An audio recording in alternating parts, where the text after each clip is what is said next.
Good evening and welcome. I'd like to call to order our Lucan Biddulph Council meeting for Tuesday, October 21st.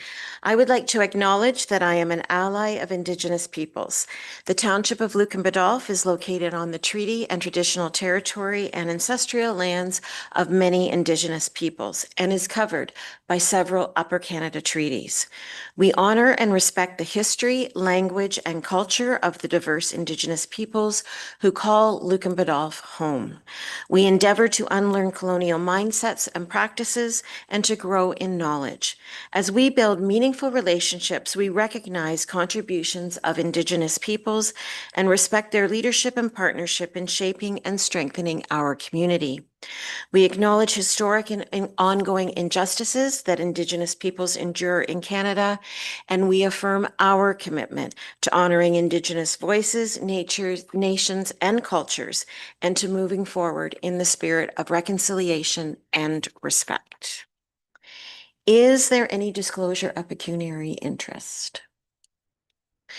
Okay, we have no additions to the agenda. Before we get going, I just wanted to acknowledge that Councillor Regan isn't joining us today. He has had a medical procedure performed that was successful, and so he's home recovering, and we wish him the best. This week is Local Government Week, a week that highlights the vital role that local government plays in shaping our community. From tackling issues that communities care about most, to providing clean drinking water, maintaining our road systems, to parks, emergency services, to planning for future growth, local councils make decisions that impact everyday lives. As residents, this is a great opportunity to gain better understanding of what municipal government is responsible for and why it matters. When we know how local government works, we can better engage and strengthen our communities. With that in mind, I will remind you that we are just about a year away from the next municipal election. And there is opportunity for you to involve yourself in local government through volunteering for a committee or even running for office. Local government works better when we have robust contributions from community. I will also take this opportunity to highlight our staff. Without everyone who works for Lucan Biddulph, from our Public Works Department to Finance to Parks and Rec to everyone in the office, part-time, full-time, behind the scenes, or more out-front facing roles, and to our senior administration, your work is the most important work of our municipality. Thank you for all you do to ensure that Lucan Biddulph is the thriving community that it is. I hope you all celebrate Local Government Week. Okay, we do not have to go into closed session, but we do have to move into public meeting for planning and sit as the Committee of Adjustment. So I'd ask for a mover and a seconder to adjourn our regular meeting at 3 minutes after 6 in order to sit as the Committee of Adjustment under the Planning Act. Councillor Westman and Deputy Mayor Manders. All in favor?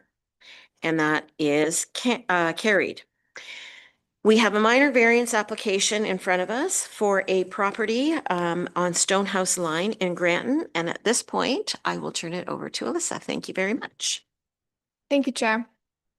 The purpose and effect of the minor variance application before committee is to construct an accessory building northwest of the existing single detached dwelling. The accessory building is to be used as a detached garage. The applicant is seeking permission to exceed the maximum permitted height to 4.87 meters, whereas the zoning bylaw permits a maximum height of 4 meters in the A1 zone. The subject property is a 101.62 acre lot situated in an agricultural area on the west side of Stonehouse Line, north of Elginfield Road. The property is designated agricultural underneath the official plan and is zoned general agricultural in the zoning bylaw.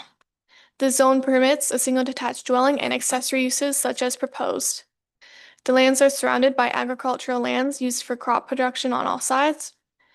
The northern portion of the property is regulated by the Upper Thames River Conservation Authority and are identified as significant woodlands within the Middlesex Natural Heritage System study. The property is serviced by a private well and septic system. I reviewed the application against the four tests of the Planning Act, and as indicated in the report, I'm satisfied that the requested relief in height would not cause negative impacts to adjacent properties. The principal dwelling would remain the dominant structure on the property, and that the proposal meets the four tests of the Planning Act. No comments were received from the public during the circulation process. A comment was made by the Upper Thames River Conservation Authority, saying that they have no objections to the minor variance. And therefore, I'm recommending approval of minor variance application A8 2025. Thank you. Okay, thank you, Alyssa. I will note that the applicant is in the gallery with us if there's any questions, and I would look to the committee for any questions or discussion on the application. Okay, seeing none, there is a recommended motion in front of you. I won't read it, but as Alyssa noted, she is recommending that the application be granted. Can I get a mover and a seconder, please? Councillor Hodgins and Councillor Westman. All in favor? And that's carried. Thank you very much. We have another application in front of us. This is a zoning bylaw amendment application, and this is for a property on Main Street. Alyssa. Thank you, Chair.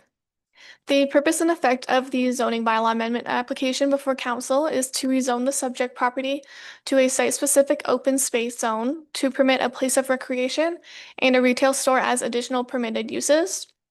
The subject property is a 0.58 acre parcel situated on the south side of Main Street, containing an existing commercial building owned by the Township of Lucan Biddulph. The property is connected to municipal water and sanitary services.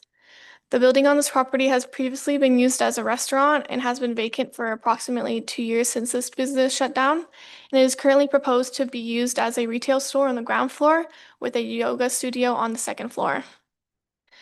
The lands are designated settlement area in the County of Middlesex official plan, and it's designated open space in the Township of Lucan Biddulph official plan. The property is currently zoned highway commercial according to the Township Comprehensive Zoning Bylaw. The Asable Bayfield Conservation Authority has commented that they do not oppose the approval of the requested zoning bylaw amendment. A comment was received from the public noting their opposition with reasons such as traffic, parking and safety concerns, compatibility, availability of lands, and the proposal being premature. A second comment was received recently from the neighboring property, not in opposition, but with a comment about future expansion of the community center and hoping that parking is adequately addressed at that time so that no parking is done on their private property. This application has been reviewed against the provincial planning statement, the county official plan, and the township's official plan. The request to rezone the property and add a place of recreation and retail store to the site-specific zoning has met the policies and intent of these documents. The rezoning will support local businesses and promote more opportunities for recreation, which complement the surrounding urban area. Given the above and within the report, I am satisfied that this application is consistent with the PPS and conforms with both the county and township official plans. Therefore, I'm recommending approval of the zoning bylaw amendment and that the bylaw be brought forward for consideration of council. Thank you. Okay, thank you very much. Questions or comments from the committee on this one? Okay, no questions. Okay. With that, there's the recommended motion in front of you. I will not read that one either, but as Alyssa said, she is recommending approval for it.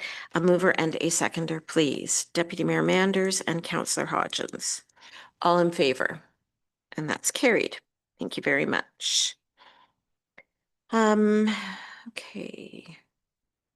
I guess I didn't move out of the Committee of Adjustment. Right. So should I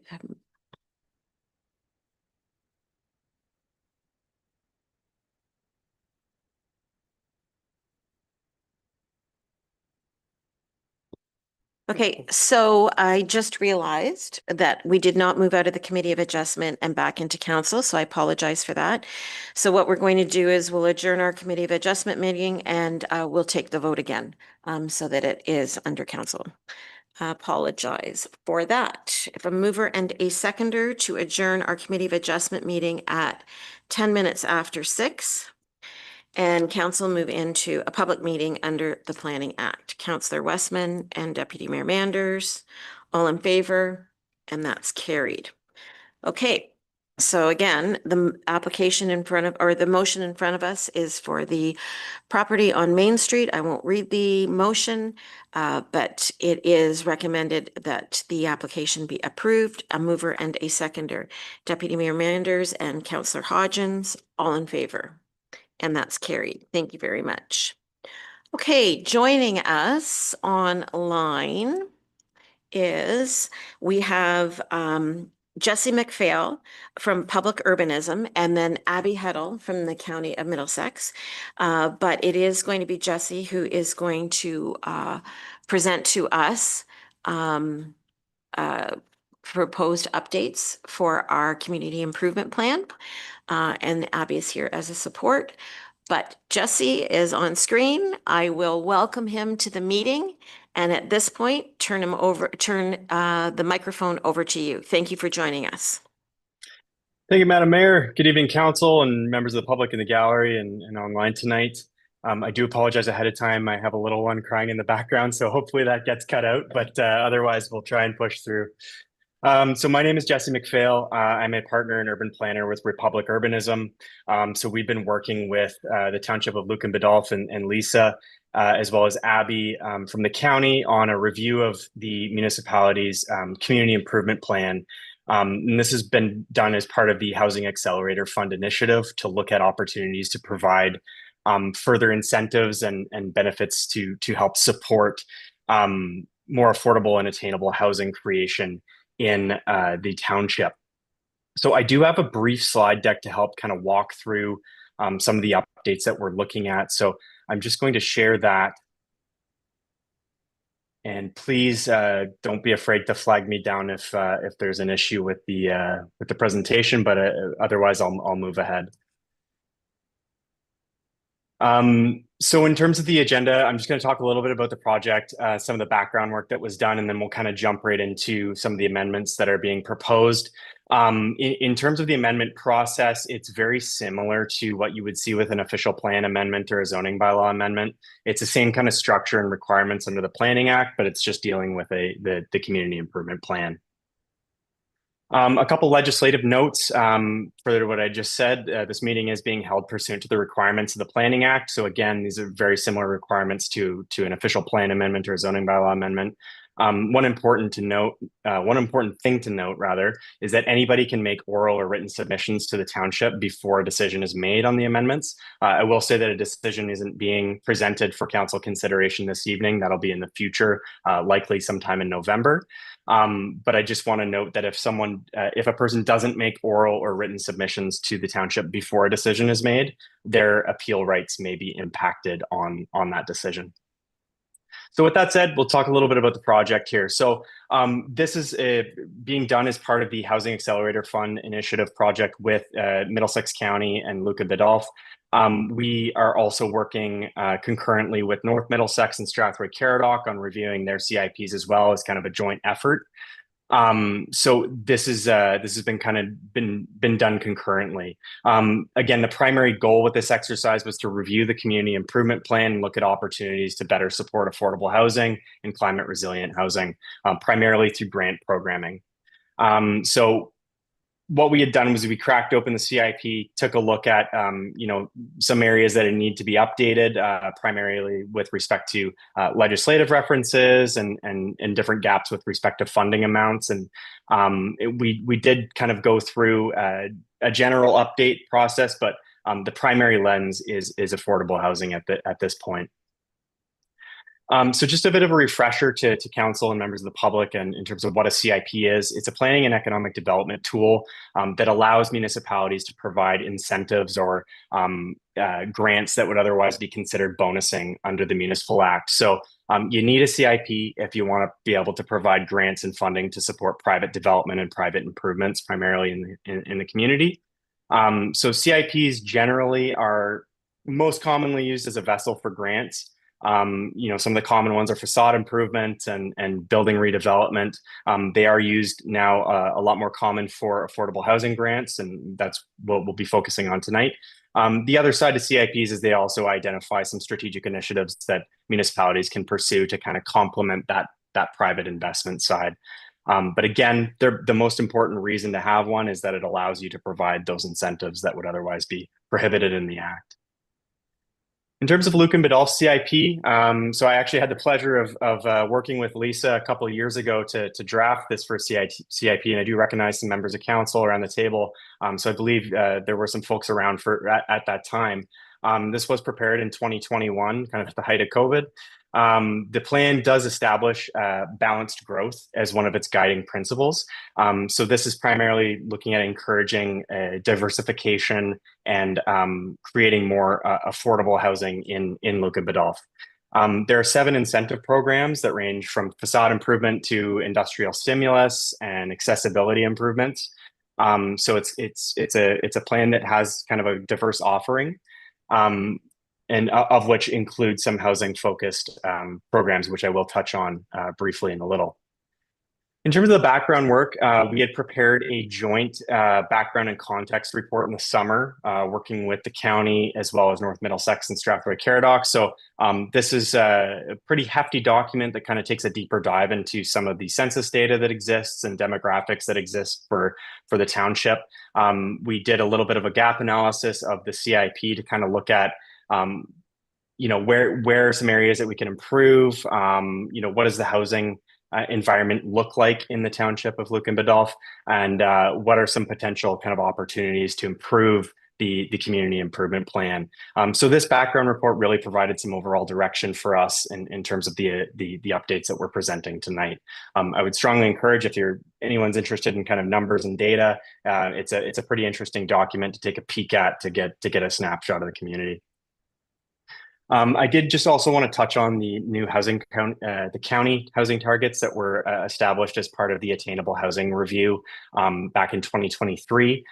So I'm not going to dive into these too specifically tonight, but I just want to note those that the Middlesex County, as part of the Housing Accelerator Fund initiative, had undertaken some attainable housing study and had identified some targets for new housing that's developed primarily as it relates to attainable housing, purpose-built rentals, and the like. So I'll just note a point of clarification. These aren't necessarily tied to the CIP itself. It's more just to kind of provide some context in terms of what we're shooting for. And the CIP is one of those tools that can help us try and achieve those targets. And finally, I just wanted to set the stage just in terms of a little bit of a snapshot about what incomes look like in Lucan Biddulph. And I'm sure no folks around the table are in attendance tonight or any stranger to what incomes look like and what housing costs look like in the community. I did just want to explain, when we talk about affordable housing or seeking to provide affordable housing, we talk about housing that costs no more than 30% of a household's income. So the reason I've broken this down into a table here is because 30% of a household's income is going to look very different to a lower income household than a higher income household. So on the right side column here, it provides kind of a good look at what would be considered affordable to each of these income groups in Lucan Biddulph today. So I'll say the area median household income, or the average income for the township, was sitting around $105,000 as of 2021. These numbers are likely a little different nowadays, as it's been about 4 or 5 years since that data was collected. So we'll be looking forward, obviously, to the next census to get some updates there. But what this helps to kind of contextualize is the lack of affordable options for housing ownership and affordability in general in the township. And this isn't just in Lucan Biddulph. This is across Canada.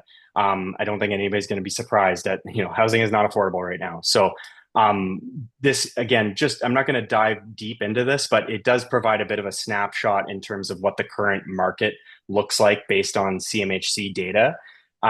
So some of the average purchase prices for homes in the township are kind of sitting between $500,000 to $700,000.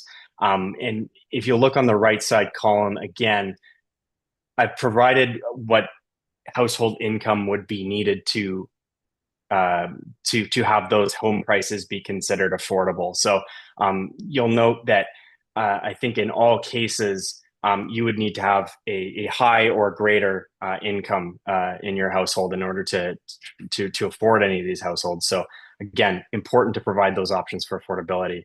In terms of rentals, they're relatively more affordable when compared to home ownership, but one of the challenges that we run into with purpose-built rentals and rentals is availability and availability of the right type. So sometimes, we will have availability, but it'll be a bunch of 3 bedrooms or a bunch of studios or bachelors, and families are looking to find housing in the community. So one of the focuses with the proposed amendments is to try and support more purpose-built rental housing development in the township. So in terms of housing related programs that the CIP currently has, there are 3 that I've identified that would support housing kind of directly or tangentially. So we have the conversion, expansion, and redevelopment program, and this has been identified as it would support housing, but as part of an overall mixed use redevelopment. So this would be, if you're looking to establish a commercial business or an expansion of a business kind of in the downtown core area, you could have upper story or attached secondary residential units. So this would support that type of housing. But the other 2 programs are more housing focused. So the additional residential unit program provides a grant of up to $9,000 to help with the supporting of the establishment of a new additional residential unit. So a basement suite, a granny flat, a secondary unit. And the affordable rental housing unit program, which provides a matching grant of up to $27,500 across a maximum of 4 units. As well as a combination of some development charge relief under that program. I'll just note that the current affordable rental housing unit program, with respect to the development charge relief, this relief is a little bit redundant now because the ministry has made some amendments to the Development Charges Act. So as of through the act, municipalities are now required to provide exemptions for affordable housing. So one of the things that we kind of looked at when we went through the CIP is removing that redundancy and replacing it with another grant that may have a little more legs.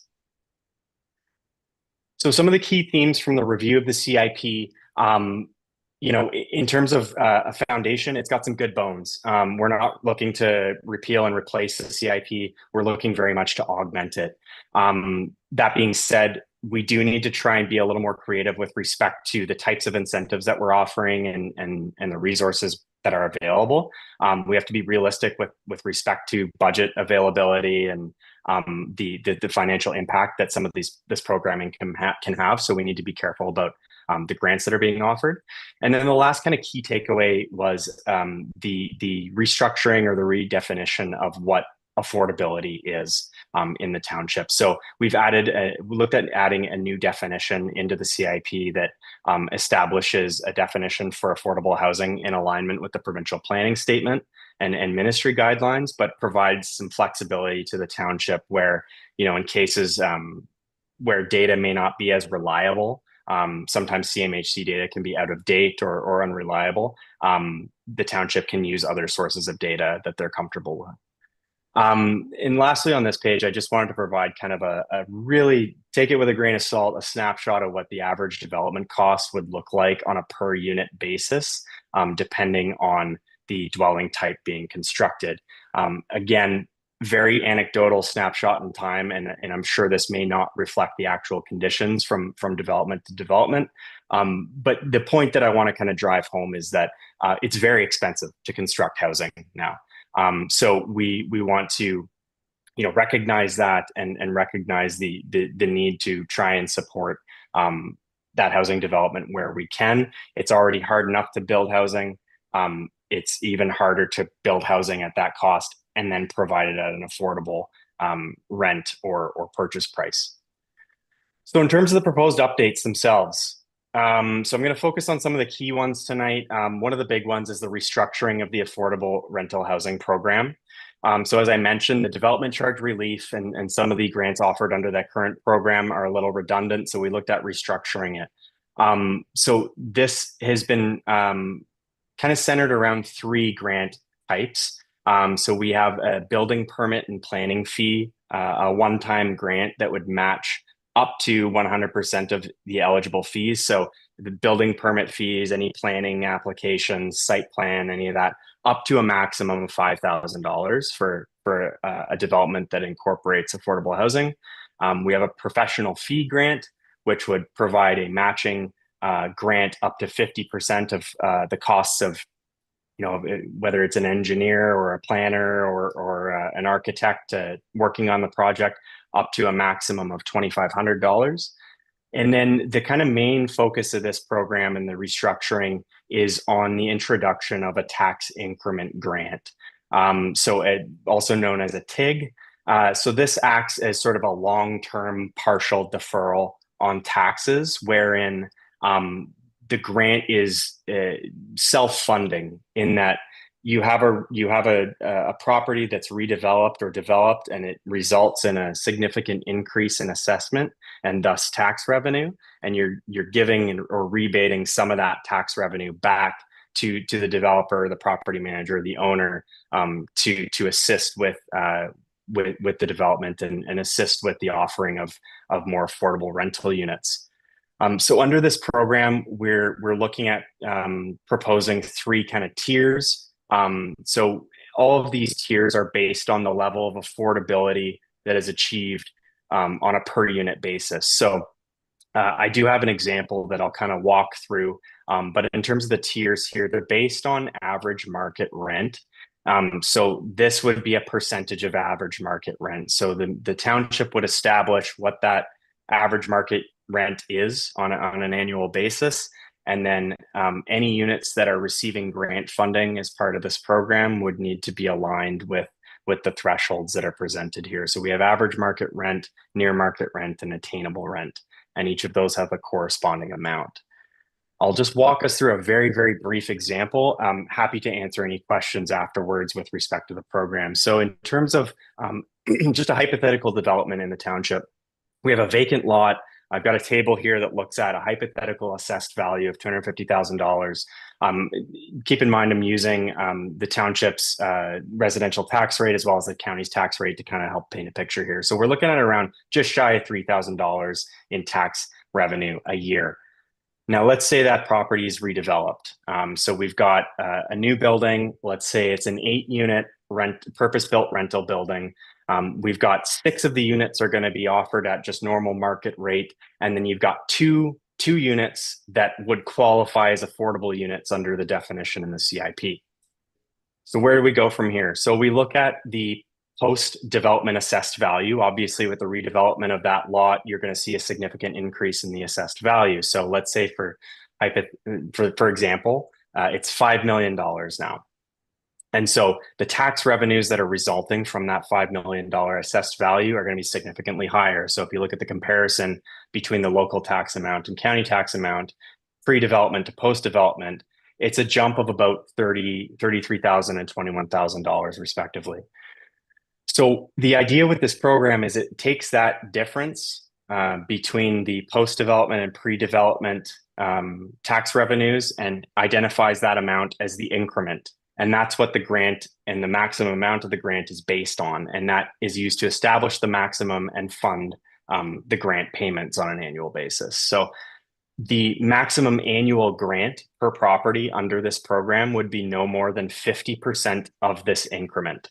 So in this case, for the township's portion of taxes, this would work out to around $16,800 annually. And for the county portion, this would be no more than just shy of $11,000. So I note the county's portion because the county can participate in offering a rebate on the county's portion of taxes as well, if they wish. So again, the main driver here is that this is just on the units that are affordable.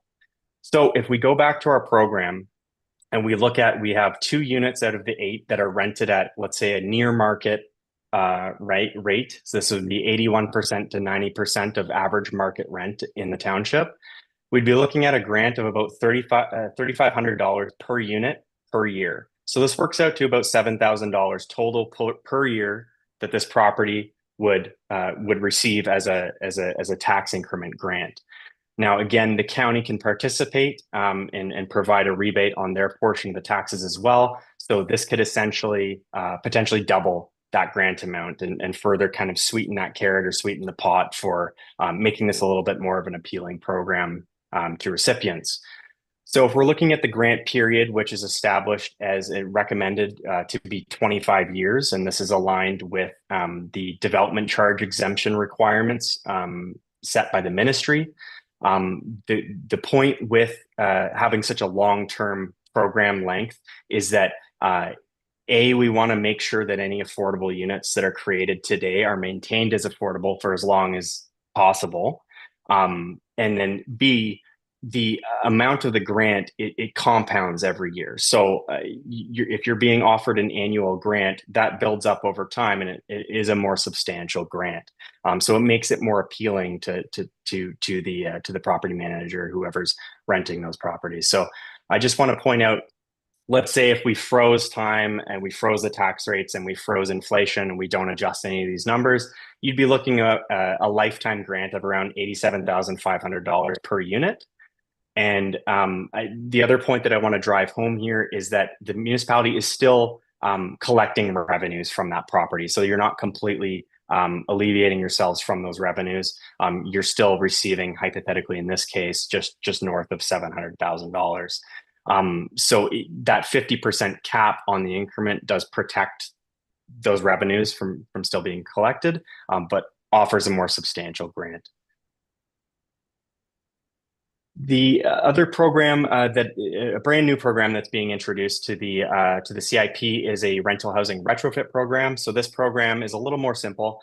This would be a matching grant to help support climate resilient and building efficiency upgrades to market and affordable rental unit development. So this could be things like, refitting Energy Star compliant facilities, HVAC systems, looking at renewable energy integration, low carbon or green infrastructure, those sorts of things. So this would offer a 50% matching grant of up to $5,000 to cover the costs of that. Some of the other, we'll call them smaller updates, but of note, we looked at increasing the construction cost matching grant from $5,000 to $7,500 for the conversion, expansion, and redevelopment program, as well as the additional residential unit program. This is, again, to just reflect the realities of construction costs, how they've changed over the last 5 years. We added language to clarify that the county is able to participate in the CIP. It's our understanding that the county is willing to take more of a collaborative approach to offering grants through the programming in the CIP. So we wanted to reflect that in the language. And as mentioned earlier, we had modernized the definition for affordable housing. So in this case, I just want to focus on the standard kind of practice now is to use average market rent as a basis for what's affordable, and then using the percentages defined by the municipality for the grant programming. So to put a bow on everything, the purpose, we want to try and support affordable housing without breaking the bank in terms of CIP budget and looking at the realistic resources that are available. Construction costs are always going to outweigh kind of the grants that are available unless you have access to significant amounts of funding, which is why we did look at doing the tax increment approach. But again, we're hoping that this is a program change that we'll see some uptake and participation. And obviously, we'll be looking to kind of refine those details before it's brought forward to council. One thing of note, particularly for the tax increment grant, it would be recommended that before that grant is offered, that a funding agreement be drafted and prepared between the municipality and any recipient to reflect obligations for maintaining those units as affordable, monitoring requirements with respect to reporting rents, and the like, just to make sure the interests of the township are protected. So in terms of feedback, no feedback has been received to date, but I will note that any potential changes to the draft CIP as a result of any feedback received will be noted to council, so that we'll make sure that we clarify that. In terms of the next steps, as mentioned, a council decision is anticipated for November. So per the requirements of the Planning Act, adoption of the plan will be by way of bylaw. and there will be a notice of decision period wherein folks may appeal that if they so wish. So with that said, I know it's a lot of information, so thank you so much for bearing with me. But at this point, I'd be happy to answer any questions or field any discussion. Thank you. Okay, thank you very much for that, Jesse. And you are right. That was a lot of information. I just had sent a note to Lisa. The slides that you added with the example of what a TIG is, if those could be made available to us, that would be great. That certainly helped walk through what that looks like. This is a public meeting. At this point, I would turn to the public to see if there's any comments or questions at this time. I don't see any, so I will turn it over to council for discussion on what has been presented for clarification or questions or comment. Councillor Hodgins. Thank you, Madam Mayor. That was a lot of information, so I might be jumping around a little bit, or maybe I'll pass it off after one or two questions and then come back.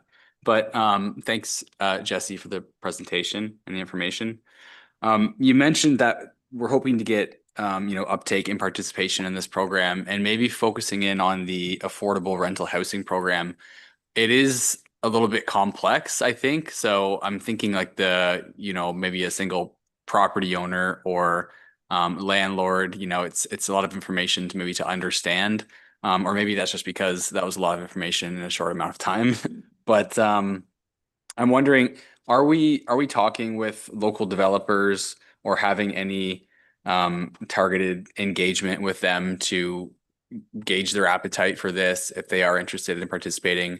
We've got some subdivisions being built out now. We've had some apartment buildings built recently.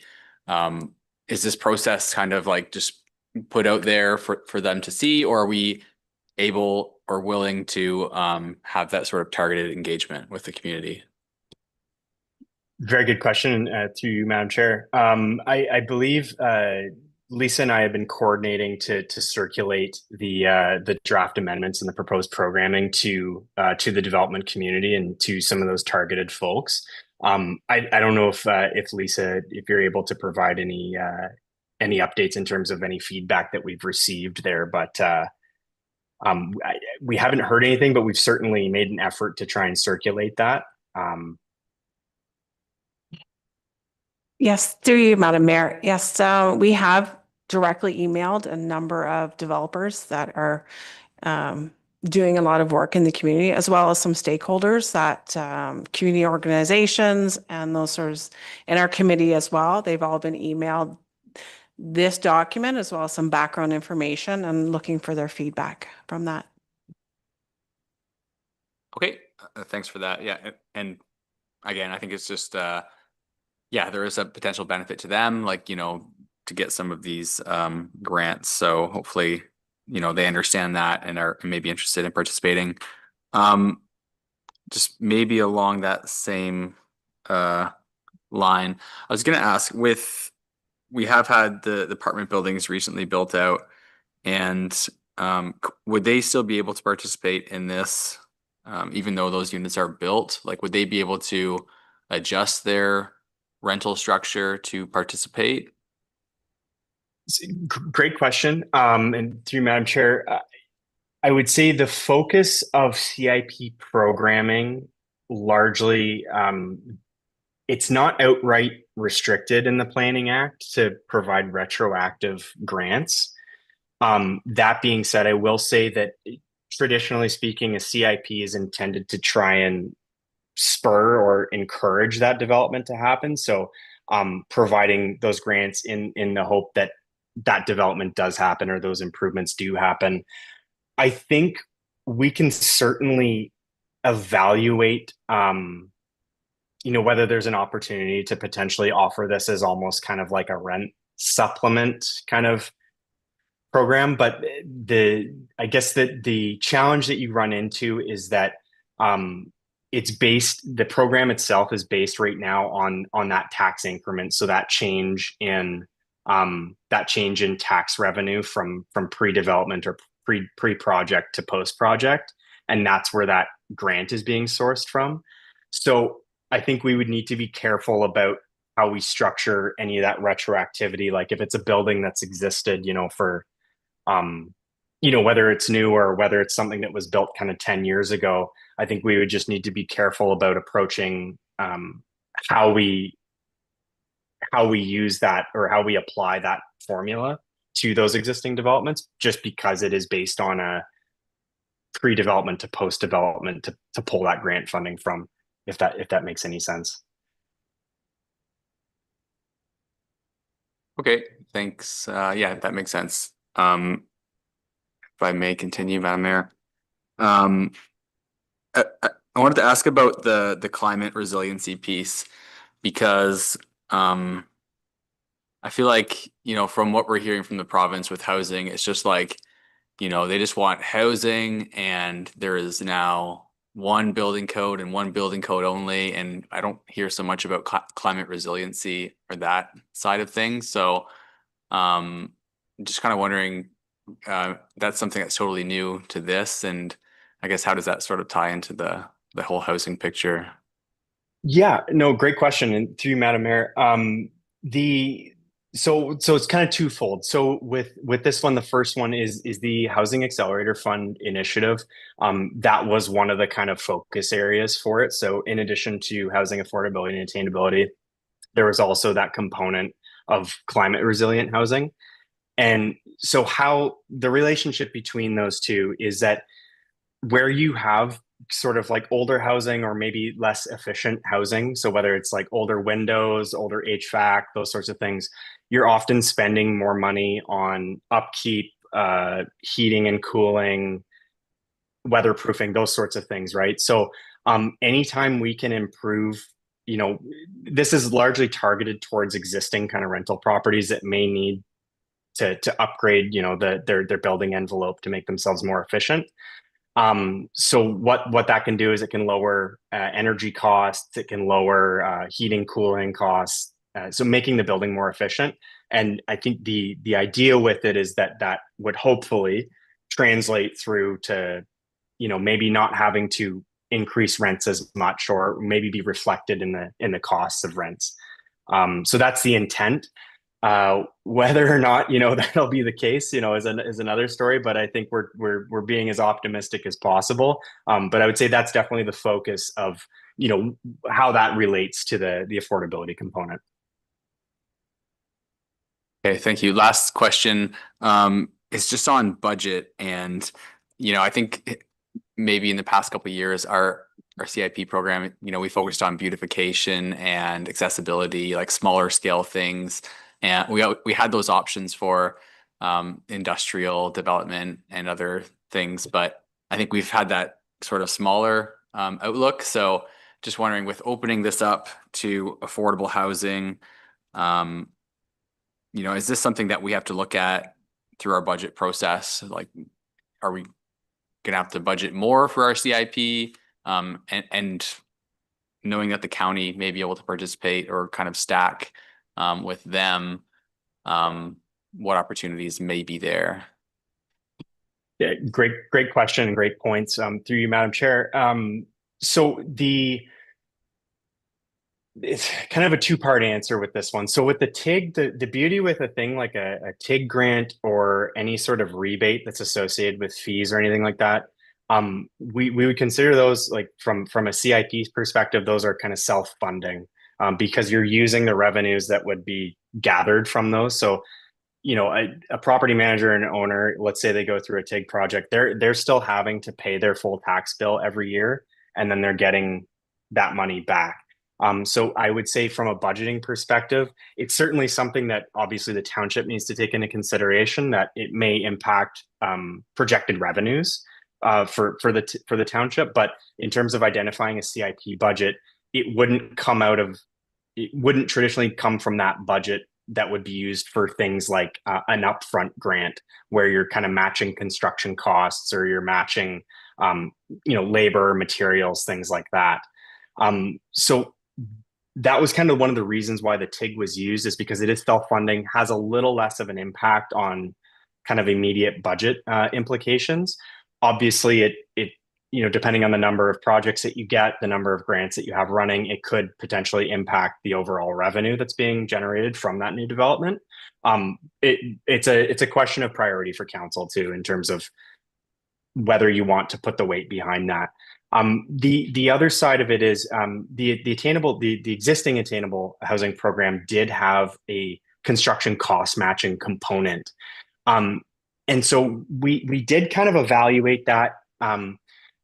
The challenge is, and it gets back to the cost of constructing housing now, is that the amount of money that was identified on a per unit basis, it wasn't enough to kind of move that needle. What we kind of found is that, in Lucan Biddulph's context, you'd need kind of anywhere from I would say $40,000 to $75,000 per unit to make a kind of a matching grant like that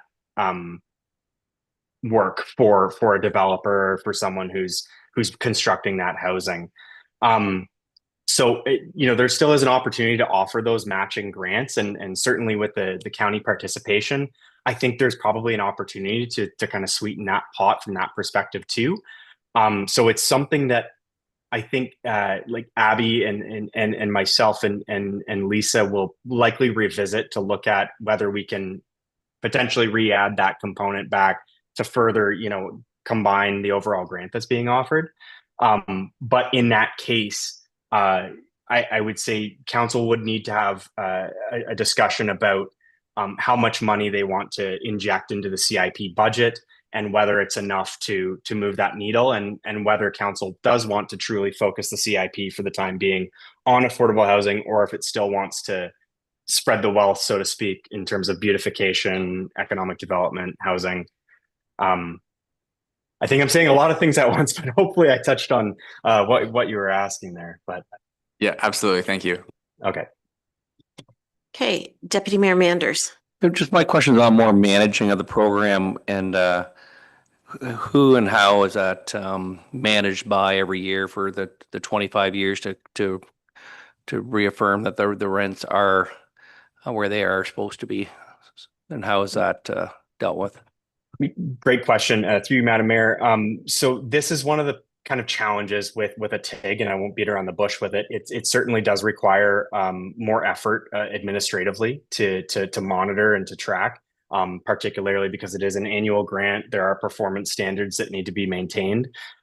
So a standard best practice would be to set up an agreement to outline the obligations of the recipient as well as the township with respect to monitoring and reporting rents and making sure that those eligibility requirements are maintained.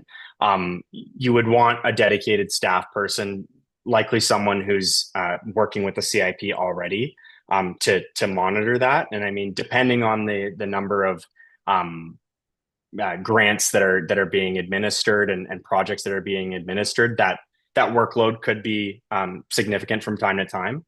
But there would certainly be a requirement to, on an annual basis, make sure that the average market rents are up to date, and then making sure that the reporting requirements are fulfilled on the property manager side of things. So reporting those rents annually, paying those taxes, and then getting the appropriate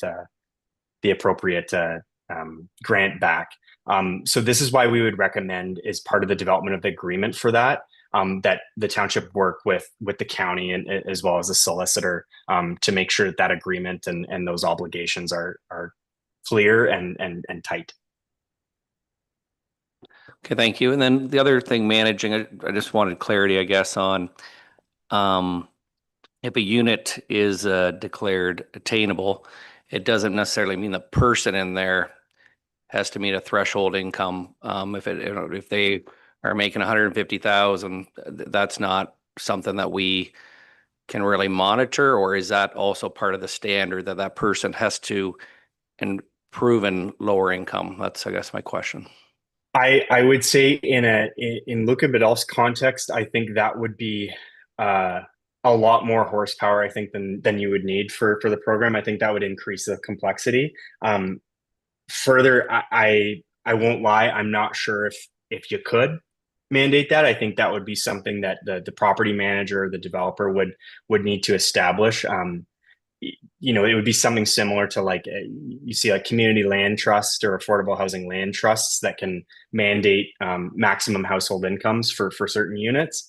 I would say I don't have any experience with that type of provision. But that being said, with respect to the more deeply affordable units, there are some places like Ottawa and around the GTA that state that certain units that are offered at a deeper level of affordability, they should be prioritizing folks that are on the waiting list for community housing. So in the amendments or the eligibility requirements, we do have a line in there that encourages the township to work with London and Middlesex Housing to try and the developer in a collaborative environment to try and fill those units by those who most need them. But long way of saying, I wouldn't recommend including a provision like that to monitor income for this program. Okay, no, thank you. I guess my only, just a comment is, and time will tell. I just think that in a smaller community like ours, called bedroom community, no public transit, things like that, I do think that we'll probably, I don't see us taking a large uptick in this. Time will tell, but I think the developers will like to get as close to market rate as they can and not have to, they can be 80% capacity probably and do very well and not offer anything attainable or affordable, which is too bad. Again, I'm not saying that people in our community don't need it. I don't know if our, our developers and builders will supply it. So thank you. It's certainly a hard sell. I think I'll say to the amounts that were identified, we did try to balance out what average market rent looks like, and then for each of the percentages, what that spread would be in terms of lost revenue if someone was to rent it at a market rent or less. And we tried to establish those amounts so that you're making up for that lost revenue that would otherwise be achieved through market rent. But yeah, as I would agree, time will tell, and we're optimistic. Any other comments or questions? You touched on it a bit, Jesse, when you mentioned community housing. So I want to clarify, when we talk about affordable housing, we're not talking about supportive housing. And this wouldn't be housing that somebody would apply for through the City of London and the County of Middlesex CMH agreement. Good question. Not directly. There's nothing that would preclude someone on a waiting list, or if there's other subsidies or subsidized programs that are helping pay for housing that may not be dedicated community housing. But you're correct. It's not, when we say affordable or attainable, affordable, we're simply meaning no more than 30% of household income.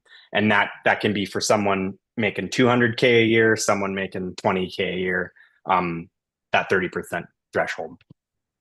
And I guess a question might come up that if there was a development that was being considered that would be like a rent geared to income building, would this sort of program help with that development? I would say there's nothing in the way the program's structured that would preclude, let's say, London Middlesex Housing from, like, let's say if they're developing a site or something like that for RGI or other programming, it wouldn't preclude them from tapping into the program and applying for that. If we can assist with the creation and making that housing more affordable, then I think that would very much be the intent. So yes, I would very much say like community organizations, nonprofits, very, very much in the same boat as market developers would. It would be no different than like a beautification program in the CIP. It's kind of open to everyone. Okay, appreciate that. This one actually might be for Lisa. When Councillor Hodgins touched on how we're engaging with you know, the private sector who actually would be building the housing, since we're not in the business of building housing. But I just wonder also, like from a, a public standpoint, I know that this is the public meeting and that it was advertised, but I am thinking about, somebody that might be looking at perhaps redevelopment of, an old house or ARUs or that sort of thing. And to Councillor Hodgins' point, like it is a lot of information. It is a little bit daunting to try to have to work through. Are we thinking of another public engagement session, or how do we think we might reach just our public? Good question. Lisa, I don't know if you want to tackle that. I can, I don't want to speak for you. Yeah, sorry, through you, Madam Mayor. Like I said, noted before, we did reach out directly to a number of developers and community organizations to get their feedback on this. I do see reach out once again. Unfortunately, two at the time, we're in a mail strike.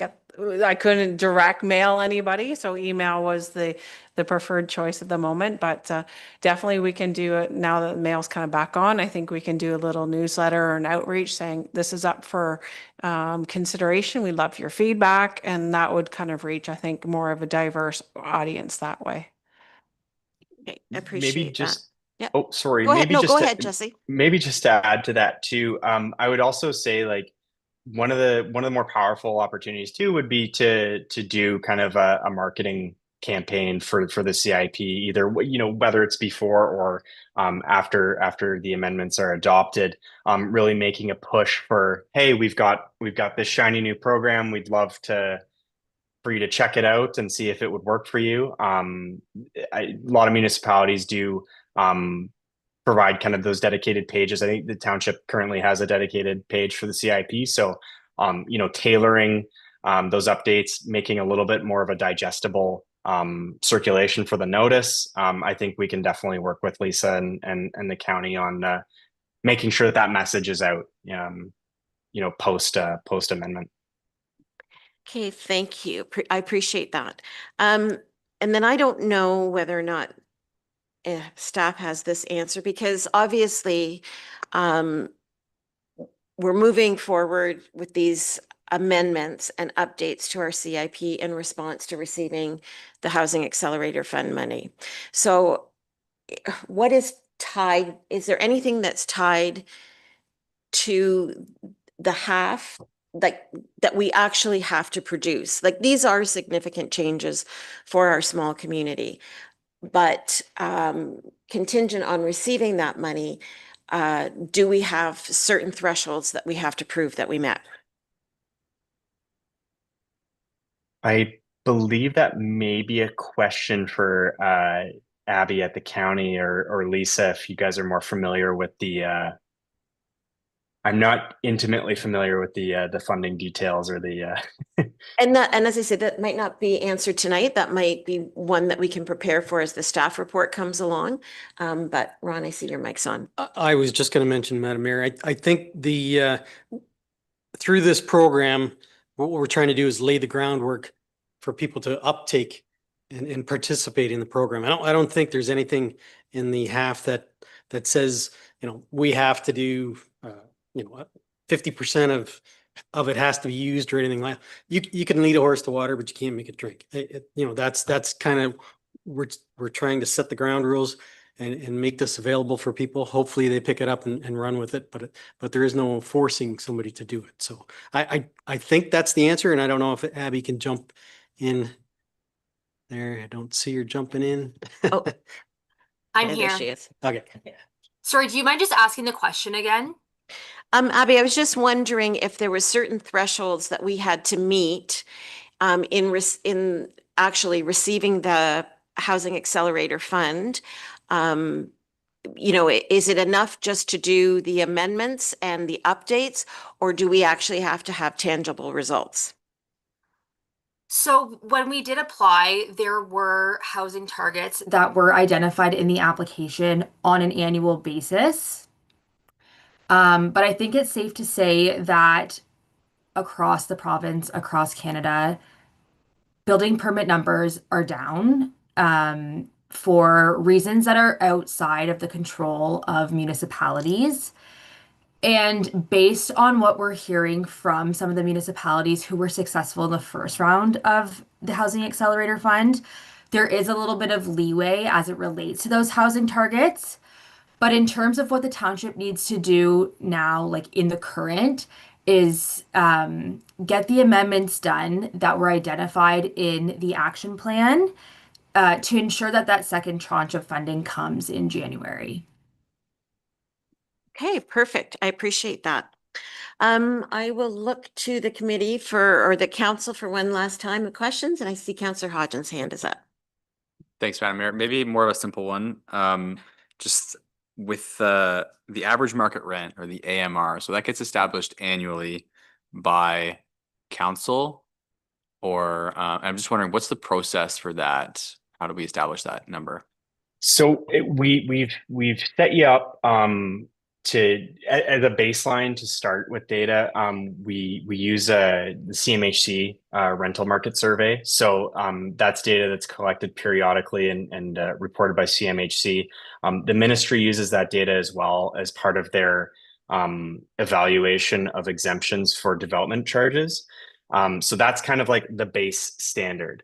That being said, I mentioned earlier that sometimes that data is not up to date or it's not reliable, particularly in smaller markets. So we've baked in some flexibility in terms of the definition that's in the CIP that allows the township to determine what would be a satisfactory methodology for determining that average market rent. So if that's, having a staff person collect a survey, a snapshot in time, looking at real estate reporting for the area, or simply going back to that CMHC data, it would be the responsibility of the township, whether it's council. If council wanted to formally establish that every year, they could, or it could be just a staff person updating that table on an annual basis, and using that as a baseline for the program. You can kind of choose your own adventure with that. We didn't really want to handcuff the township into just using one methodology or another, considering markets can change, data availability can be different. So we wanted to make sure that it's flexible, so that you can use the grant as effectively as possible. Okay, thank you. Okay, well, I appreciate the presentation. Jesse, I just have one more favor to ask. If you don't mind just refreshing us on what the next steps are, so that anybody watching knows that they can still participate in the process. For sure. So any sort of feedback, we certainly encourage any written feedback to be directed to Lisa. We'll be accepting feedback over the next coming weeks, and we'll be looking at reviewing and refining the amendments and finalizing those before I'm anticipating that those recommendations will be brought forward to council in November for consideration of a decision. So if folks are wanting to provide feedback, best do it sooner than later. But the next step is, there's no decision made tonight. We're going to take this back, review it with Abby and Lisa, and make sure that everything's tight. And then we're going to come back to council in November with a refined version of that amendment document. So there may be some changes there, but we will identify those for council and the public. Okay, I appreciate that. With that, I will thank you for the presentation, Jesse. Thanks for joining us, Abby. And I would ask for a mover and a seconder to receive that presentation as presented. Councillor Westman and Deputy Mayor Manders. All in favor? And that's carried. Thanks very much. Have a good evening. Thank you. Take care, everyone. Okay. And with that, I would ask for a mover and a seconder to adjourn our Planning Act meeting at 4 minutes after 7 and reconvene our regular council meeting. Councillor Hodgins and Councillor Westman, all in favor? Carried. Thank you. We do have a delegation this evening, and I'm pleased to welcome to the speakers table Graham Lyon, who is the General Manager of Community Futures Middlesex, along with no stranger, Pat Van Galuken, who serves as a director and is the treasurer with the Middlesex CFDC, and she is also the vice president of the Ontario CFDC. So I'll let them get settled, and at this time, welcome you. Thank you for joining us, and I will turn it over to you for your presentation. Thank you. Thank you for having me tonight, Mayor, Deputy Mayor, Council. So my name is Graham Lyon, the new General Manager for Community Futures Middlesex. If you thought the last one was in depth, don't worry. This is not going to be that bad, okay? So Pat is the treasurer on the board of directors, and being here tonight to make sure I don't mess up. I'm just supporting. Yeah, support. So on that side. So first things first, how many people actually know what Community Futures Middlesex is? Okay, so we're about 20, 30%, kind of. Okay, so this is the reason why I'm out here actually going around talking to everybody to actually raise the awareness of Community Futures Middlesex. We seem to be a best kept secret in the county, and we need people to know about it so we can actually help more in the county. I'm from Scotland, by the way, if you haven't worked out from the accent. Maybe it'll help. I'm actually saying I'm from Ireland since I'm up here and looking, but I'm not. I'm from Scotland. So if I do speak too fast, just let me know, I'll slow down a bit. So the main thing about ourselves, we are not-for-profit, funded by FedDev. Basically, our mandate is to help the community of entrepreneurs to help them grow their businesses, either startup or existing businesses, and not-for-profits as well. So that's what we're out here to do, which is good for the municipality, it's good for the county, helps with the taxes, helps for employment. It's all a good round situation there. So, as I said, we do entrepreneurs, small business owners, revenue-generated non-profits, and social enterprises as well.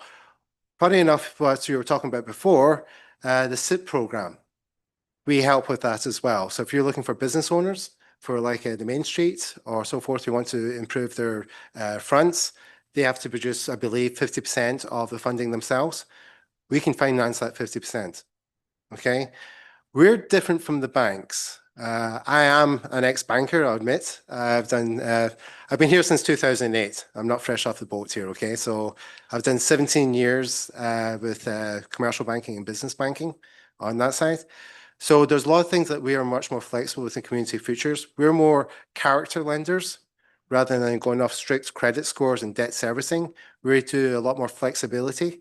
If there's a situation where we can waive maybe 5-6 months that they don't have to pay principal, if they even have problems, if they've had a bad cash flow situation, bad season, we can work with them as well. So we are much more flexible with the banks and what the banking are as well. And again, if the banks, what I'm trying to get out there, if the banks say no, give us a go. We're the kind of people who actually be out there to help them. We actually will do free business advice, workshops. We were meant to have a workshop here in Lucan tomorrow night. Unfortunately, we didn't have much of a registration for that. But again, if you don't try, you don't get. Okay, so I am willing to work with every municipality within Middlesex to basically help the businesses grow. Can't do London, which is fair enough, but I can look after all the rural areas. Okay, so if you need me to come up to do workshops or any presentations, I'm here for you. Okay, what do we have next? Okay, so it's basically the loans. No, it's fine. Next slide. So how we work is, we do workshops, we help them with the business plans. We will not do their business plans for them. It's their homework. It is the business plan for their business, so they should understand the business. Unfortunately, there's quite a lot these days, which is AI is kicking in, pump it in there, and it produces a business plan. Okay, we can tell that, but we can hold their hands through the whole process. So we help them there, get to the point of actually financing, go through our board of directors, loans committee, get the approval, give them the financing, rework the conditions and being as flexible as we can with them. Hopefully within 2-3 years, they've got to themselves, they're on their feet. We can actually turn around to the regular banks. They can refinance, we get our money back, and we can finance back out again to the next person. Okay, so as we're circle there, we have roughly about $9 million worth of funds, which a lot of people don't realize. We're about 50% only lent out. I want to get up to about 90%. I want to get to the point of actually we're concerned that we're running out of money, that we have to go and get money to actually lend out again. But the whole situation is we get the money out there, we get paid back within, like 1 year, 2 years, 3 years, whatever. We do not want long-term clients. We don't want 10, 15, 20-year clients. That is not our situation. Like I said, we're basically the starting level, hand them over to the banks, get the cash out, and we'll help the next person along. We can start from $10,000. The biggest loan we have is $1 million. I do not like lending out $1 million. It's a bit too much of a risk, but I see from 10 to about 30,000. It's up to my discretion. I can lend on that decision. I would like to do it unsecured, up to 30,000, depending on the circumstances. 30,000 does not sound a lot of money, but looking at businesses, 30,000 can give them a few months lease on a commercial property. Could give them marketing. Could give them a trailer to transport stuff, pay for staff. It gets the ball running for that side. That's where I've been going around farmers markets to try and get the word out there as well. I'll be completely honest with you. We're into 6 months of our financial year. We're at 0 loans.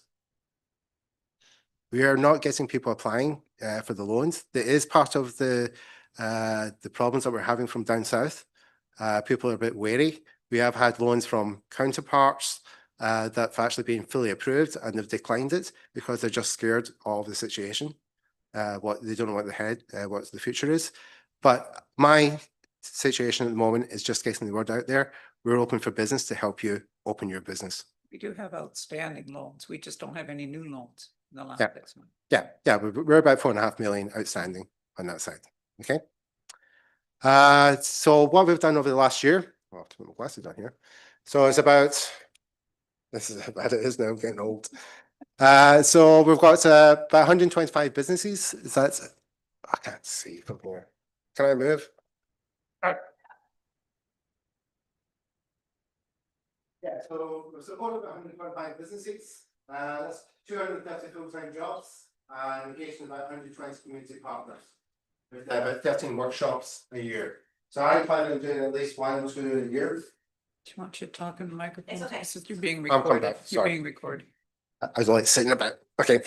So as I say, we do have a major effect within the community on that side. And our main job is the growth of jobs. Right. So we can't do investment properties. We're not interested in investment properties and so forth. But, like if there's jobs, a second location, if you've had a location in London, which we've had recently, and they've moved down to the rural areas, we can support that, the second location in there. So more on jobs, more taxes paid, more shop fronts, more property taxes and so forth on that side. Okay. Next. Put this back on. So different areas we've got. So Strathroy Car Dock, as again, is quite one major areas, is 30%, Town Centre 11%, Southwest 21%, Middlesex Centre 28%, North 9%, Lucan 13%, Adelaide 2%, Newbury's 2%. We're quite proud of Newbury's 2%. I actually, for the first time, went down there a few months ago, which took me about 20 seconds. But we do actually have financing out in Newbury as well. So we want to try and raise it as much as we can to every different area and say, just reach out. That's all we're here to do. Okay. And we worked with, farms, restaurants, bars, stuff that banks would say no to. We won't do the cannabis situation. That's a different area on that side as well. But 99% of businesses we can help. Just ask. Okay. Our website's quite straightforward. We're hoping, got the treasurer here. I'm hoping to try and get more money next year to actually update our websites, which will have an online applications and move a bit more to the times on that side. Client engagement forms are there. Just fill it in, and we only have 3 staff.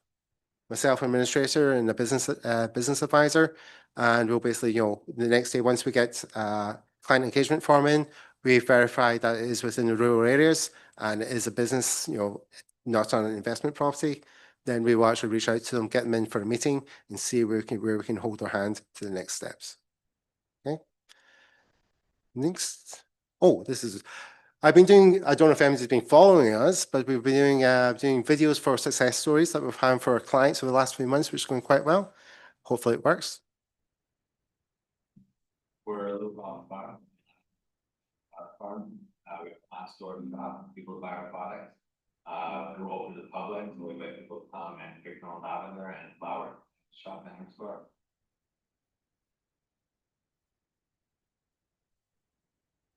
Our biggest struggle before CF Middlesex Consultants was receiving financing and proper business plan, so a financial institution would take it seriously and would consider lending us money. CF Middlesex specifically helped us with our 5-year growth/business plan, get in touch with other revenue resources and grants, and how to promote our business.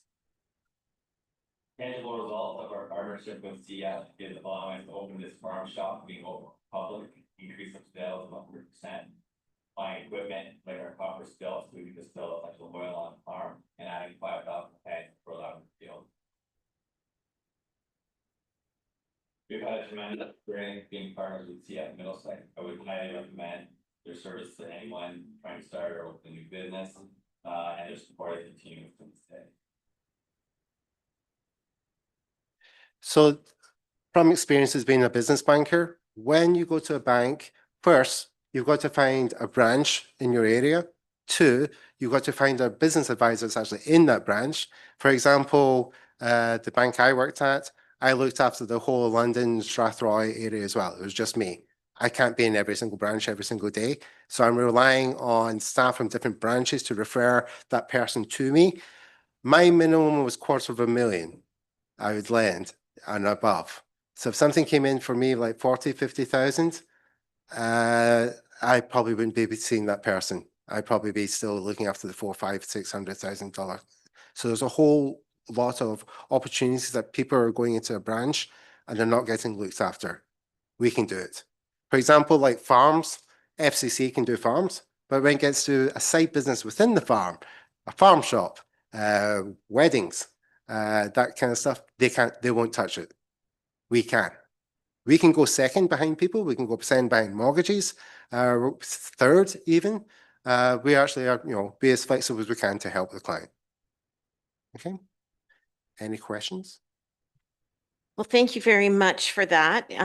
Appreciate you coming and refreshing us on all that CF Middlesex does. Questions, comments from council? Deputy Mayor Manders. Sorry if I missed it, but I'm just people watching maybe would be curious. What do you have a certain current loan rate? Oh, we're Prime +2. You're 0% or sorry, what was that? No, what's that? Again, we're funded by the Fed Dev. Yeah. Okay, so Yeah. Prime +2. Prime +2. So if you go to a normal circumstance with a bank for for unsecured, you're looking at Prime +6, Prime +7.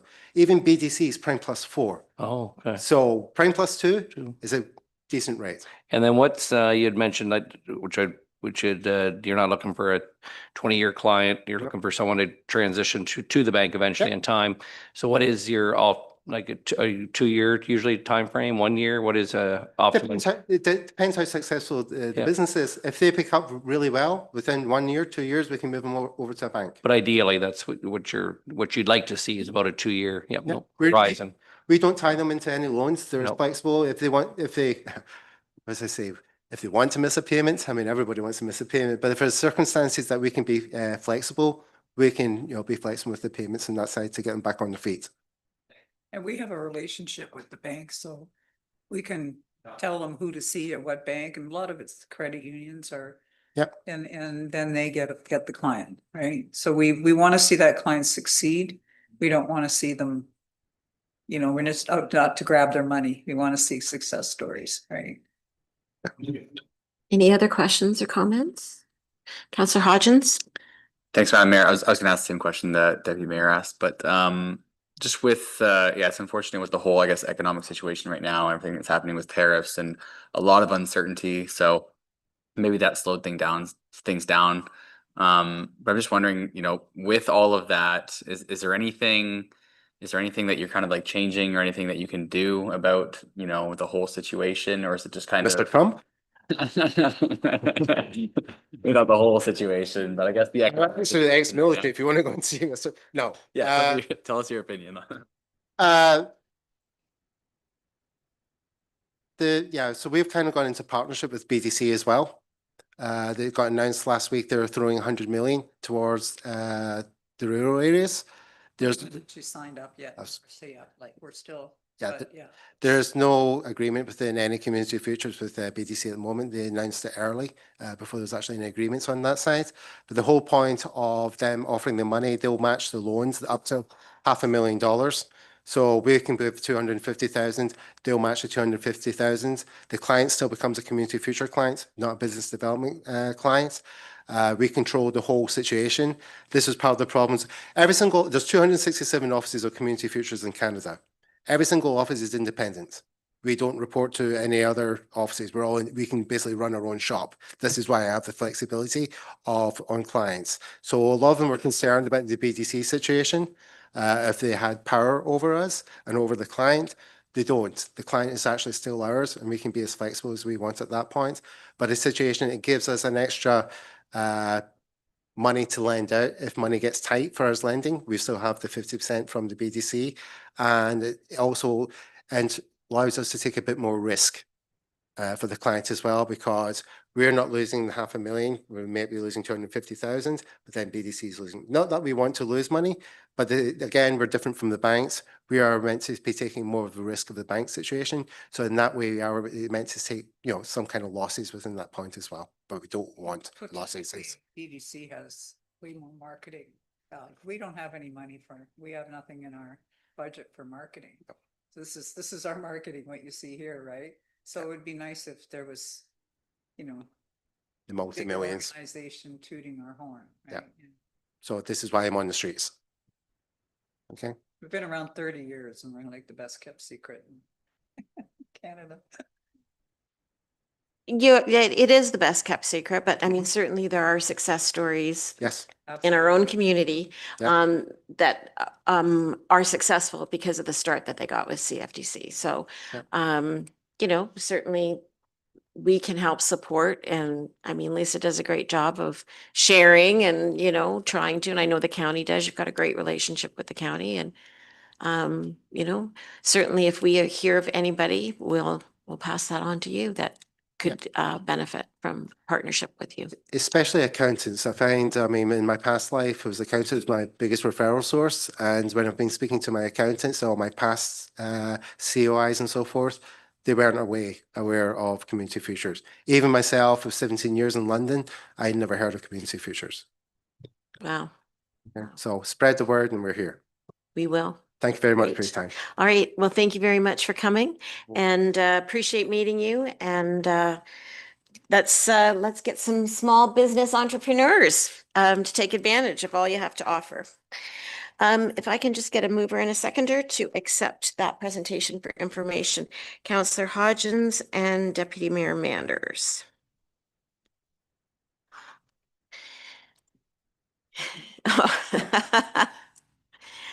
Moving forward, you're all welcome to stay.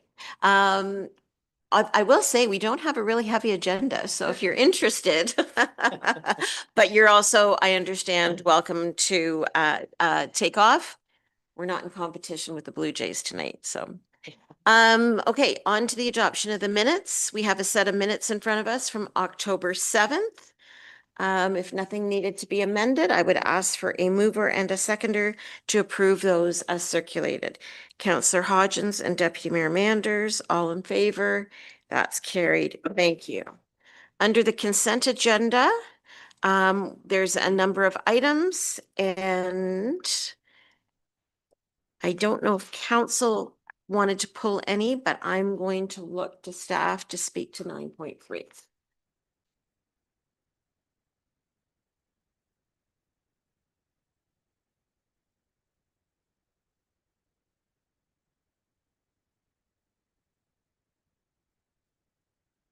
My microphone on first. Thank you, Madam Mayor. So the letter from BM Ross is the result of information that the Director of Public Works and I received just recently, and we were a little dismayed at the timing of the tender, because certainly all the information that we've provided to the province with regard to our grant was such that we were ready to tender. We were, and So again, we were very disappointed in this. So we've asked BM Ross to provide this letter. So they provided the letter. They are coming to our second meeting in November to formally update council and answer any questions in regards to this letter.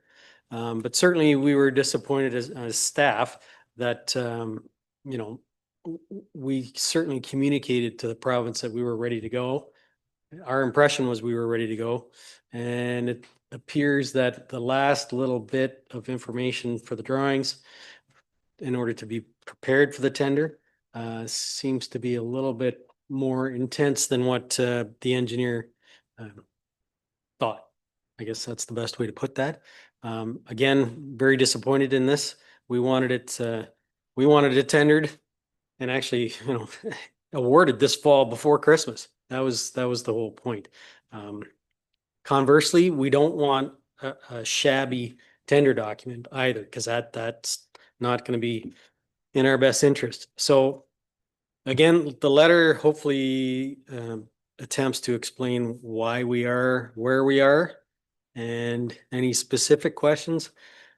Jeff and I can try and answer that, but I would suggest that probably the better thing is to wait until BM Ross is in the hot seat there to answer questions. Okay, thanks, Ron. I'll just look to council for anything on that. Councillor Hodgins. I just want to, related to this, going ahead and tendering. So we got the big novelty check there with our MPP, but I don't know if we've seen like the actual agreement come through from the province yet, but I guess, is that certain, or where are we at with that stage? Because the novelty check's one thing, but So through the mayor, I might look to my treasurer. She's got more experience with the what do they call it? TPON agreement.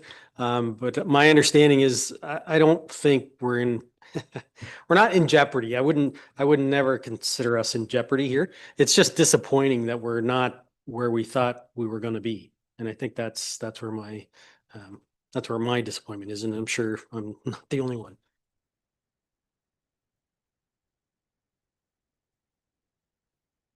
Did you want me to add to that? You're asking specifically about the transfer payment agreement with the province for the funding? yes, yeah, we're We're, at that. we're still waiting for that. We did fill out the initial project information that they asked for with some, if there's any updates since their application. So we're just waiting for them to put that together. So typically that does take some time, but as soon as we get that, we'll bring that forward. Okay, thank you. Okay, thank you for that. Were there any other items from the consent agenda that council wanted to speak to? If not, then I would ask for a mover and a seconder to receive those items for information, please. Councillor Hodgins and Councillor Westman. All in favor? And that's carried. And we've received just a couple of items through correspondence being spoken to. Seeing not, if I can get a mover and a seconder to receive and file those correspondence items. Councillor Westman and Councillor Hodgins, all in favor? Carried. Thank you. On to committee reports. Blue Water, Nothing to report. CEDC. Sorry, I guess, Oh. you know what? I do have something I'm gonna say. Just in case someone thinks I'm not on the ball. 1 second here. I'm glad that was all on the microphone. Yeah, there we go.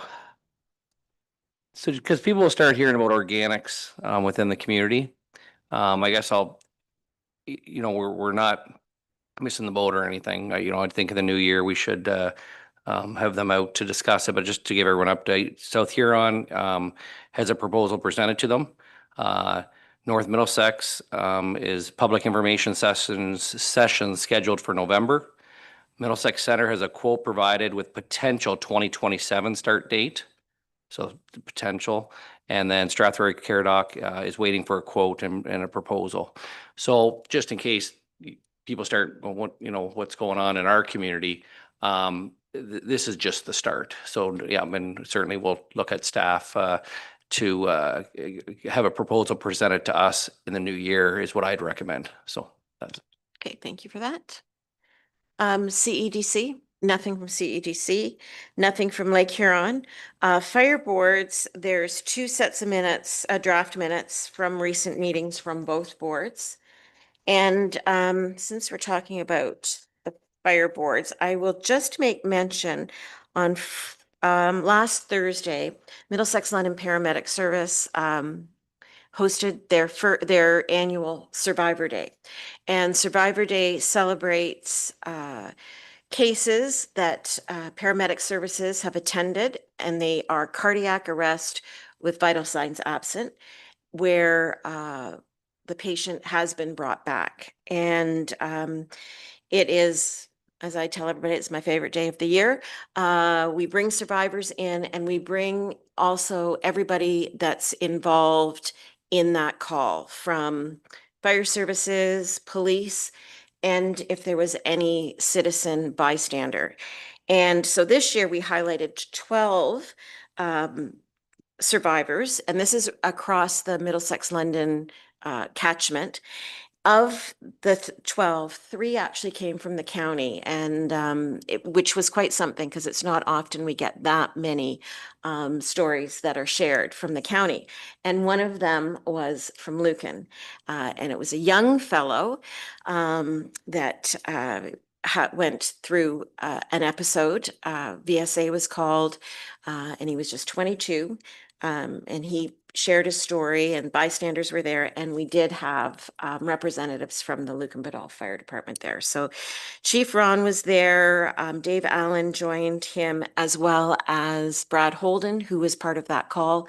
Blake Loynes was also part of that call, but couldn't make the ceremony. But it was quite something to have them there. So just wanted to make mention because I think they appreciated being there and reconnecting with the survivor, and it's just a great story to share. So, okay, ABCA. Yeah, quick update. You'll see a draft set of minutes, 2 draft sets of minutes attached, and then a meeting later this week. But we did meet on October 9th to do the budget information session. I've got my budget binder here. So it came back with the first draft with a budget increase of 6.3%. The board is looking for cost savings, as we always do. So we did put it back to staff to try to bring that number down in the range of 4%. So just to remind my colleagues, or our colleagues, what our levy is with the ABCA, we're about $91,000. That was in 2025. So with a 4% increase, we're looking at an increase of about 3,600. We'll have more information back following this week's meeting. Okay, thank you for that update.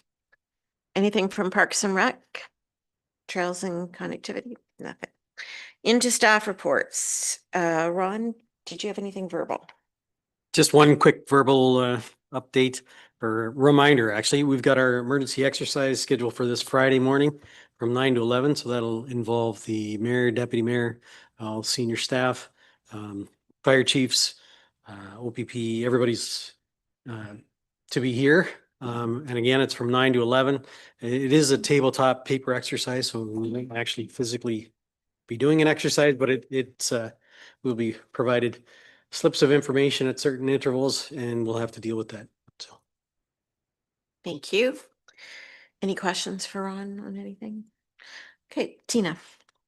Thank you. Through you, Madam Mayor. There's a staff report presented tonight with the purpose of adopting a final street name inventory list. Council will recall, I won't go into too much detail, but last year in September, a street naming policy was developed, and then staff undertook the development of an inventory list. It was brought back to council for information and comment in January earlier this year, and then it was circulated to agencies and public service local clubs for their input. We did receive a few requests during this time. Those names included on requests were vetted by staff and against the policy, and as well as county EMS for their input. So unfortunately, not all names requested to be on the list were added to the inventory list due to duplicates within the county, but staff did their best to accommodate those requests, and the final list is attached there for council's final approval. Okay, thank you, Tina. Any questions or comment? Deputy Mayor Manders? So when you say final, this is always an evolving list, I thought, right? Correct. So it's not, yeah, this is the final list tonight, but Correct. it's evolving. And then where there's no mention of comments, was that just names people liked? Where you had no comments there? Yeah, Yes. those were like initially when the list was began to be developed, we didn't have a lot of input. So staff did look at things like cultural heritage, things, names within the township that may be relative, and added those for consideration on the policy. You should put the staff beside like Basswood Drive. Who was the staff member that did that? That would have, you should put all the staff members that gave input. That'd have been great. I'm just kidding. No, No no. comment. It's, all right. No, very good. Thanks. No, I was just curious. Any other questions or comments on this? Okay, so we do have a motion in front of us that report be received for information. Mover and a seconder, please. Deputy Mayor Manders and Councillor Westman, all in favor? And that's carried. Just the motion does approve list. I guess I should have read the whole thing. Yes. Just so we're clear. Just so we're clear that the motion is to receive for information and approve the list. Sorry, and turn the page. Okay, did you have anything verbal? Anything else, Gina? I will mention just last meeting we did update a few policies. I can't remember if it was last meeting or the first meeting of the month. Since then, there has been an addition to the website for the congratulatory certificate process. So that's there should anyone have any milestones that they're looking to receive recognition for from council or the mayor. So that's been added to our website along with a fillable form on there. So if you do know of anyone that is celebrating a significant milestone, 100th birthday or 50th anniversary, please share that that is available to them if they would like to have a letter or certificate from Township Council. Great, thank you. Any questions for Tina? Finance, anything verbal, Catherine? Thank you. Just want to provide an update of where we are with the budget process. The Finance Committee will be meeting next Tuesday, October 28th, and I hope to have the information distributed tomorrow. And then the special council meeting to discuss the capital budget will be next Wednesday, October 29th in the afternoon, and I will have that information posted by or on Friday this week. So stay tuned. Stay tuned. Thank you. Yes. Just sorry, I think you said the 28th Tuesday, but in the calendar it does say Wednesday. Or doesn't it, for the budget meeting? I think you said Tuesday. Tuesday, October 20th is the Finance Committee meeting. That's just the, okay, then Yeah. and then we're meeting the 29th as a group. Okay, gotcha. Yeah, sorry. Yep. Yeah, so Finance Committee, only the members of the Finance Committee, the 2 members of council have to attend, but everyone also have the information in order to provide input to the rest of, to those members or staff before the meeting. No, Mary, sorry, I was looking at my calendar and then, yeah, that makes sense. Thank you. Thank you for that. Any other questions for Catherine? Planning, do we have any verbal updates from planning? Through you, Madam Mayor, to members of council, yes. So what I would like to give an update to council tonight on is something that I'm very happy about and excited to announce. So what I would note is earlier this week, yesterday, we did have the Ontario Land Tribunal hearing for the Municipal Comprehensive Review Official Plan Amendment number 10, which does constitute the update to Lucan Biddulph's official plan. And I'm happy to report that through settlement, the member did support the appeal, which means the appeal is now in force and effect. So we have essentially completed that process, which is absolutely fantastic. And I look forward to future amendments, which will be imminently coming based on changes to the provincial policy statement 2024, once the county official plan has been updated. So if council any questions, I'm certainly here to answer them. Okay, thank you for that, Dan. And I do appreciate your work in getting us to the minutes of settlement. It's been a long process and certainly appreciate staff's dedication to it. So yes, yesterday was a good day. Any questions or comments for clarification for Dan? Okay, thank you. Anything from Public Works? Nothing, anything Parks and Rec? The only note I would have is that the annual wing night for minor hockey is this Friday at the arena. I think wing orders are due tomorrow, and I have been told they will be playing the Jays game. So hopefully we can help out and support minor hockey Friday night. But that's all I have. Thank you. Appreciate that.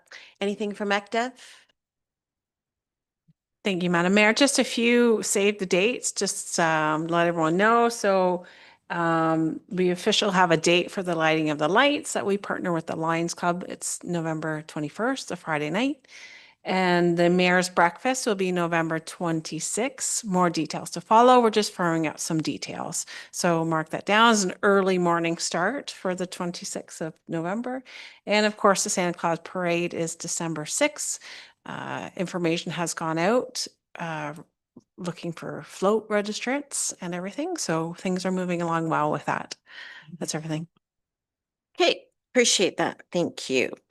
Nothing's been added to other business. If you would like something added, please let Tina know. Notices of motion, councillor comments, and I will start with this one. Tina let us know, it reminded us of the policy regarding if anybody's got a special birthday or anniversary. And I won't be doing this for all of the 100 birthdays that might be celebrated in our community, but I am going to mention this one for Wes Hickson. He recently celebrated his 100th birthday this past weekend. And the reason I bring this to our attention is because he was Lucan's and Lucan Biddulph's fire chief, or I guess Lucan's fire chief for many, many years. I spoke earlier to Dave Goddard, who was able to give me a little bit of background about Wes, but he joined the fire department in 1960 and became the fire chief in 1969, and he retired in 1990. He was a champion of the dispatch system being introduced initially with London before we partnered with Strathroy. And he also was the one that was responsible for moving the fire or getting the fire station moved from where the tie pad is now to its current location. And that happened in 1973. So that was his big claim to fame.